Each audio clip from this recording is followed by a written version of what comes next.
All right, my brothers and sisters, Brother John here. I'm going to make a quick video. We're in the Jubilee year now. The 23rd of October has passed, which is atonement, which would be a true atonement, which would be the beginning of the Jubilee year.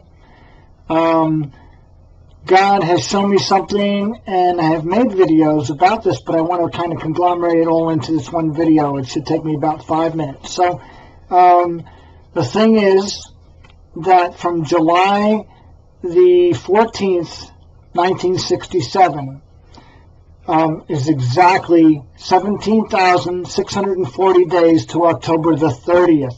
The 30th is the 17th day of Cheshvan, when the floods came in that same day. Noah and his family entered the ark, yes, on the 23rd.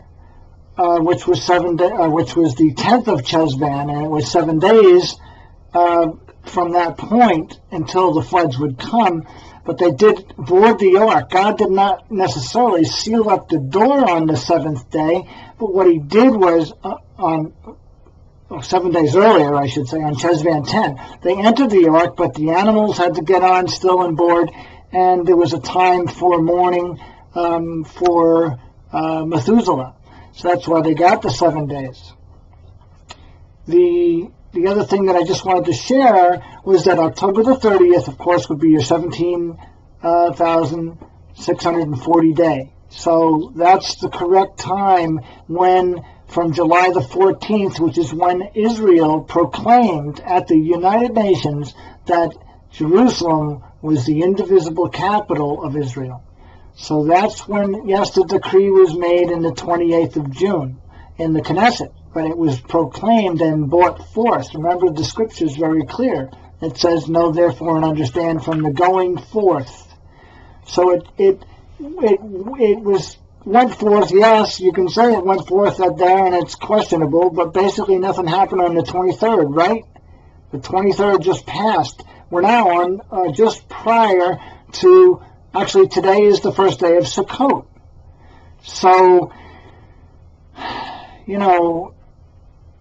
Rabbi Glazerson has said in his biblical code, in the Bible code, that the asteroid impact that was set for 5776 would hit after Atonement and before Sukkot. But it could be, just by the way he's looking at that, the lining up of the Bible code, so it looks like it comes just before. Maybe it comes early in Sukkot. It's very possible, because we haven't had an asteroid hit yet, and today is the first day of true Sukkot.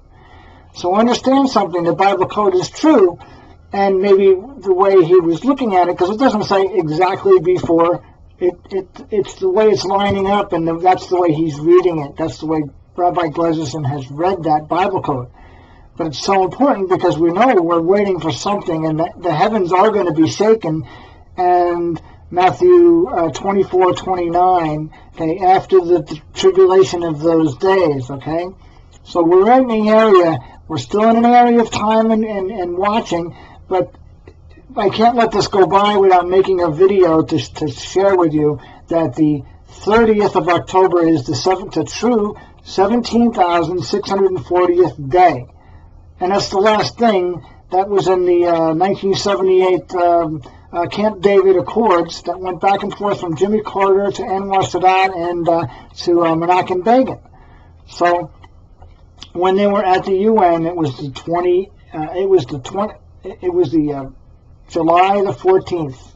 Okay, July 14th, 67, 17,640 puts you at October the 30th. Okay, important, because it's the day before an asteroid that is passing by Earth, that they have a higher likelihood that of its path is supposed to pass by Earth. So, seeing as how it's supposed to pass by Earth, everybody's kind of relaxed, but what Amos chapter 8 verse 2 says, "I will not pass by again. The end has come upon my people." It's the same verse that shows the basket of summer fruit, which we know kind of represents now. The basket of summer fruit was seen by Amos because it was still summer. The basket of summer fruit, but yet it was in a harvest period, because it was in a basket. It's a harvest. Something was harvested to put into the basket. So it kind of relates to the September the 13th Rosh Hashanah, which was 30 days off, and it wasn't in truth the fall feast yet, because it was still in summer. So when you start to get the picture, okay, well then it would be the feast of Rosh Hashanah would start on the 14th of October, all right? The true feast of Rosh Hashanah, then you go from the 28th of June, when they promulgated or adopted that law in the Knesset, that Jerusalem would be the capital of Israel. That's when they promulgated or adopted the law in the Knesset, and that was the 28th of June. And guess what? If you put the 17,640 days to the 28th, it comes out to the 14th or 13th of October, which is the true feast. So there's an excitement that I have about this. Something is going to happen, and the heavens can be shaken. And it is going to happen, because what has Jonathan Cahn been talking about? Yes, something's going to be shaken. We're in for a shaking.